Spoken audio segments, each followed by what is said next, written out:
नमस्कार साथियों, मैं डॉक्टर राजीव सिंह अपने चैनल अनुभूति में आप सबका एक बार फिर से स्वागत करता हूं। और साथियों, आज मैं डेयरी फार्मिंग के यानी पशुपालन के ऐसे 5 स्टेप्स की बात करने जा रहा हूं, ऐसे 5 कामों की बात करने जा रहा हूं जो हर सफल डेयरी फार्मर करता है, हर सफल पशुपालक जिसको जरूर से करता है। तो जो हमारे डेयरी फार्मर साथी हैं वो भी चेक करें कि क्या वो इन पांचों जो ये स्टेप्स हैं इनको क्या वो फॉलो कर रहे हैं कि नहीं। और जो हमारे पशुपालक साथी अभी तक नहीं कर रहे हैं तो वो तत्काल करें, क्योंकि इन पांचों स्टेप्स को जो नहीं फॉलो करता वो एक कभी भी सफल डेयरी फार्मर, एक सफल पशुपालक नहीं बन सकता। तो जिस तरह गुरु गोविंद सिंह साहब के 5 प्यारे थे, या जिस तरह महाभारत काल में पांडव थे, तो ठीक उसी तरह ये 5 स्टेप्स हैं। तो क्या है वो 5 स्टेप्स, आइए जानते हैं।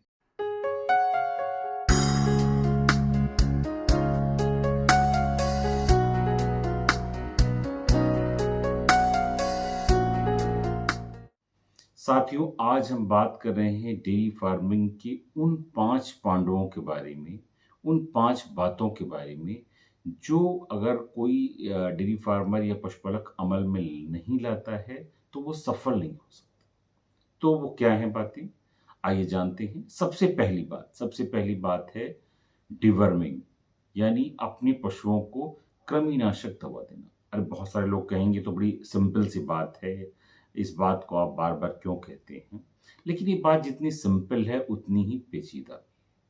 क्योंकि डिवर्मिंग एक तो टाइमली होनी है। टाइमली मतलब लगभग 3 से 4 महीने, आप 4 महीने माने कि हर 4 महीने पे हमें अपने पशु की डिवर्मिंग करनी है। और उसमें हमें ये भी देखना है कि हम किस साल्ट से अपने पशु की डिवर्मिंग कर रहे हैं। ये रोटेशनल बेसिस पे होना चाहिए। उसको साल में कम से कम एक बार आइवरमेक्टिन मिलना चाहिए, एक बार ऑक्सीक्लोजानाइड लेवामिजॉल मिलना चाहिए, या फेर्मेंडाजोल अगर कभी मिल रहा है, कभी क्लोजांट्रिल, यानी एक रोटेशन होना चाहिए मेडिसिन का, जिससे पशुओं में जो उनके अंदर कृमि है उनमें रेजिस्टेंस ना आए।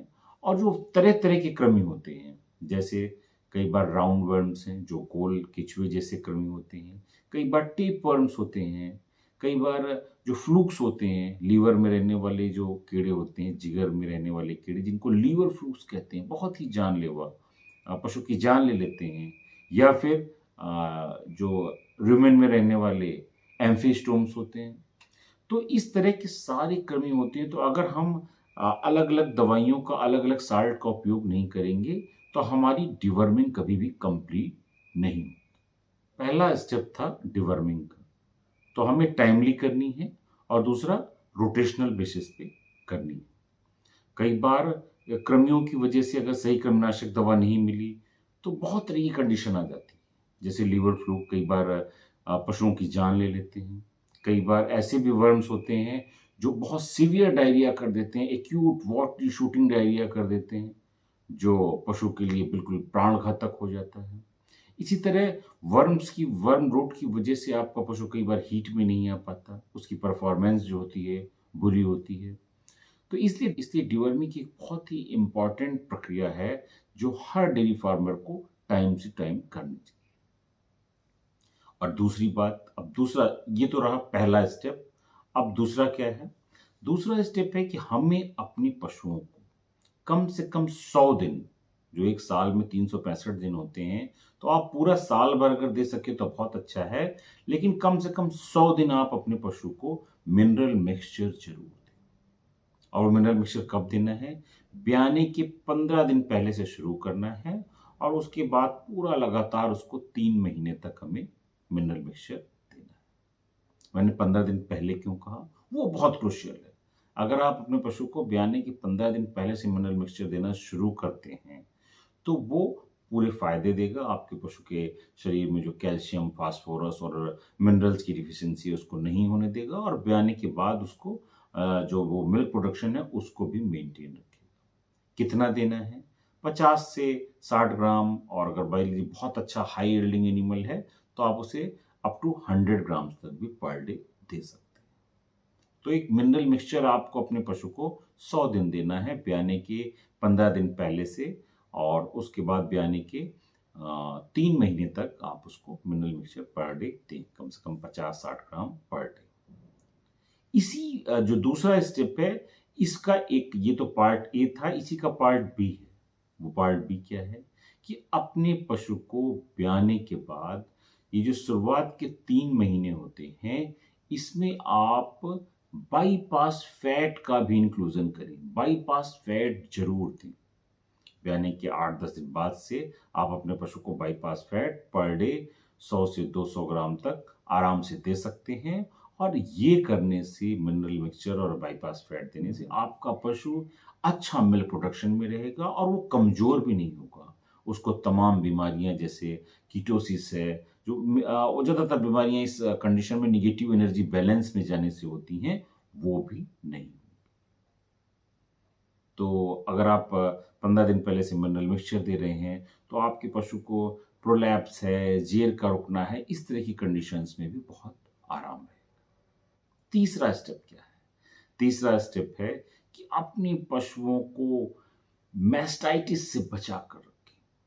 मैस्टाइटिस एक ऐसी बीमारी है, थनैला एक ऐसी बीमारी है जो डेयरी इंडस्ट्री का सबसे बड़ा दुश्मन है। तो अपने पशुओं को इससे बचा कर रखें। बचा कर कैसे रखेंगे? हर आदमी चाहता है कि हमारे पशुओं को मैस्टाइटिस ना हो, और फिर भी हो जाता है। उसके लिए आप मैनेजमेंट प्रैक्टिसेस अच्छी करें। पशुओं को जब आप मिल्क निकालते हैं, जब उसका दूध निकालते हैं, तो उसके बाद post milking dip iodine based market में अवेलेबल हैं। वरना आप कुछ नहीं कर सकते तो आप ठंडे पानी में, आइस वाटर में आप लाल दवा पोटेशियम परमैंगनेट, इसके लिए मैंने एक वीडियो भी बनाया है, उसका एक हल्का गुलाबी घोल बना सकते हैं। कुछ कण उसको एक ग्लास में डाल के, 200 ml पानी में डाल के गुलाबी सा घोल बना सकते हैं, और उस ठंडे पानी से फिर मिल्किंग के बाद चारों थन को आप डिप करें। ऐसी दवाइयाँ भी आ रही हैं। तो जब आप डिप कर देंगे तो जो थन के नीचे का वॉल्व होता है वो बंद हो जाएगा, और उसमें एक एंटीसेप्टिक की लेयर भी चढ़ जाएगी। दूसरी मैनेजमेंट प्रैक्टिस आप ये कर सकते हैं कि अपने पशुओं को जैसे ही मिल्किंग होती है उसी समय खाने को दें, जिससे वो कम से कम 15-20 मिनट आपका पशु बैठे ना। वो अगर बैठेगा नहीं तो जो थन के नीचे वॉल्व जो है, वो जो कुछ देर के लिए खुला रहता है मिल्किंग के बाद, वो उतनी देर में बंद हो जाएगा। तो इस तरह जो हार्मफुल बैक्टीरिया है जो नीचे गोबर पेशाब के कारण पड़ा हुआ है, गीले थनों के कारण जो है, उसके जाने की संभावना कम हो जाएगी, खत्म हो जाएगी, अगर आपका पशु मिल्किंग के बाद 20 मिनट तक करीब बैठेगा नहीं। तीसरी बात हम मैस्टाइटिस में ये करें कि अगर हमें लगता है कि हमारे पशु को आज अयन में, उसके लेवटे में कुछ सूजन है, या उसका दूध हल्का सा गड़बड़ हो रहा है, कोई भी आपको लक्षण दिखता है, तो तत्काल उसका उपचार शुरू करें। अगर एंटीबायोटिक की जरूरत है तो उसमें बिल्कुल देर ना करें, और एक सुटेबल एंटीबायोटिक अपने वेट से बात कर आप उसमें तत्काल अपने पशु को दें। तो तीसरा स्टेप था मैस्टाइटिस का। तो मैस्टाइटिस पे पूरी नजर होनी चाहिए। ये नहीं कि अभी आज शाम को हुआ है तो अब हम इसका ट्रीटमेंट कल देंगे, कल 11-12 बजे देंगे, नहीं। अगर शाम को हुआ है तो इसका ट्रीटमेंट जो है शाम को ही मिले, क्योंकि अयन के अंदर मिल्क है, और मिल्क में जो माइक्रो ऑर्गेनिज्म होते हैं बहुत तेजी से मल्टीप्लाई होते हैं। तो इसलिए उनको अगर हम इतनी देर वेट करेंगे तो जाने क्या से क्या हो जाएगा, कितना आपका वो नुकसान हो जाएगा। तो तीसरा स्टेप था मैस्टाइटिस पर, जिसे हमें कंटिन्यूअस चेक रखना है, उस पर एक नज़र रखनी है कि ये ना होने पाए, और अगर हो जाता है तो ये जितना जल्दी हो उतना कंट्रोल हो जाए। और चौथा स्टेप क्या है? चौथा स्टेप है टिक कंट्रोल। अपने पशुओं को टिक्स से बचाएं, किल्ली से बचाएं, चिच्चड़ से बचाएं। ये टिक्स जो होते हैं, ये सिर्फ आपके पशु का खून नहीं चूसते हैं, खून तो चूसते ही हैं, आपके पशु को इरिटेट किए रहते हैं, उसको ठीक से खाने नहीं देते, उसको कमजोर करते हैं। लेकिन उसके साथ साथ जो सबसे इंपॉर्टेंट है कि वो बहुत सारी खतरनाक प्रोटोजोल बीमारियां जो हैं आपके पशु में ट्रांसमिट करते हैं, जैसे थैलेरियोसिस, जैसे बबेशिया, यानी जैसे कहते हैं पशु में खूनी पेशाब आ रहा है, रेड वाटर बोलते हैं, लहू मूतना बोलते हैं, इस तरह की दिक्कत आने लगती हैं। और ऐसे बुखार जो नहीं टूटते, 106-160 डिग्री का बुखार बना रहता है थैलेरिया में, एनाप्लाज्मा जैसी कंडीशन, ये सब टिक बॉर्ड है। अगर किल्ली नहीं होगी तो ऐसे खतरनाक रोग जो है आपके पशु में नहीं आएंगे। इसलिए टिक देखते ही आपको उसको अपने पशु से, शरीर से हटा देना है। और इसके लिए आप उसको आइवरमेक्टिन, डोरामेक्टिन जैसे इंजेक्शंस हैं वो दे सकते हैं। तमाम अमिट्राज़ है, साइपरमेथ्रिन है, कई ऐसी दवाइयाँ हैं लगा सकते हैं, फ्लूमेथ्रिन है। इसके साथ-साथ आपको जहाँ पे आपके पशु बनते हैं, जो पशुशाला है, आपका डेयरी फार्म है, वहाँ पर भी आपको ऐसी दवाइयों का स्प्रे करना पड़ेगा। हर 7वें 8वें दिन अगर आप 2-3 बार कर देंगे, तो जो टिक्स के, किलनी के वो बच्चे हैं, एग्स हैं, वो वहीं पर नष्ट हो जाएँगे और जो उससे लार्वा निकल कर पशु के शरीर पे फिर से चढ़ता है, उसकी संभावना खत्म हो जाएगी और ये साइकिल टूटने से आपका पशु जो है किलनी से लंबे समय तक बचा रहेगा। और सबसे लास्ट 5वां, जो मैंने पांडवों की बात की थी तो उसमें भीम, युधिष्ठिर, अर्जुन, नकुल हो गए, जो सहदेव थे, वो कौन है? वो सबसे हम उसको आखिरी स्टेप कह रहे हैं, पर ऐसा नहीं कि वो सबसे कमज़ोर स्टेप है, बल्कि वो उतना ही इम्पोर्टेंट है। वो ये है कि हमें अपने पशुओं को एचएस और एफएमडी कम से कम इन 2 बीमारियों के लिए बहुत अलर्ट रहना है। गला-घोटू हेमोरेजिक सेप्टिसिमिया और FMD, foot and mouth disease, इनका वैक्सीनेशन ज़रूर कराना है। अगर आप जागरूक डेयरी फार्मर हैं, तो अपनी बछिया या पड़िया में आप काफ फुट वैक्सीनेशन ब्रुसेल्ला का भी कराएँ। जो ब्रुसेलोसिस नाम की बीमारी होती है, जिसके कारण बाद में संक्रामक गर्भपात होता है, तो उसका वैक्सीनेशन भी कराएँ। ये सिर्फ़ ज़िंदगी में एक ही बार इसकी वैक्सीन लगनी होती है, 4 से 10 महीने की जब आपकी पड़िया या बछिया होती है, तो उसमें इसकी 1 डोज़ दी जाती है। और एचएस यानी हेमोरेजिक सेप्टिसिमिया, गला-घोटू, गलघोटू जो बीमारी होती है और खुरपका, मुंहपका, इनकी वैक्सीन आपको ज़रूर देनी। इसको याद करके अपने पशुओं को टाइम टू टाइम देते रहें, क्योंकि गला-घोटू जो बीमारी है वो खासकर भैंसों के लिए बहुत खतरनाक है और जो भैंसें जितनी उनकी उम्र कम है, यानी ब्याने से पहले वाले जो पशु हैं, उनमें ये रोग बहुत ज़्यादा होता है और जानलेवा होता है। तो इसलिए वैक्सीन इसमें टाइम से आप देते रहें। ऐसा नहीं है कि अब ये सिर्फ़ रेनी सीज़न में हो रहा है कि जब बारिश होती है उसके बाद ही होता है कि गर्मी है और उसके बाद जब बारिश का सीज़न आता है तो पहली बारिश के बाद इसके केस बढ़ते हैं। लेकिन अब ये देखा गया है कि जब भी स्ट्रेस पड़ता है एनवायरनमेंट का, ठंड के समय में भी गला-घोटू के केस दिखाई देते हैं। तो इसलिए जो है इसकी वैक्सीन आप टाइम टू टाइम दें, गला-घोटू की भी, एफएमडी की भी और ब्रुसेलोसिस की भी।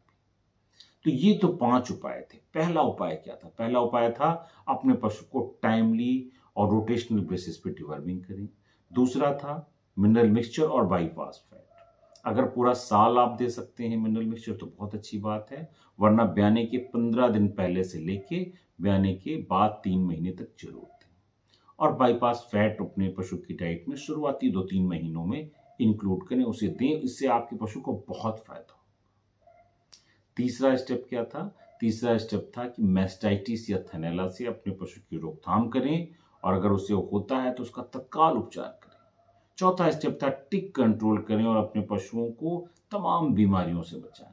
और सबसे लास्ट था कि अपने पशुओं को एचएस, एफएमडी और ब्रुसेल्ला जैसी बीमारियों से बचाने के लिए समय-समय पर टीकाकरण करते रहें। तो ये 5 जो स्टेप जिस आदमी ने फॉलो कर लिए, तो उसकी डेयरी फार्मिंग में वो हमेशा सफल रहेगा। और अगर जो डेयरी फार्मर या जो पशुपालक इन 5 बातों को पालन करने में थोड़ा-सा हिचकिचा रहा है, तो उसे आज नहीं तो कल इससे नुकसान उठाना पड़ सकता है। तो साथियों, आज के लिए मेरी जानकारी इतनी ही थी। अपने अगले वीडियो में फिर किसी नई चर्चा के साथ मैं मिलूँगा। तब तक के लिए मुझे इजाज़त दीजिए। धन्यवाद।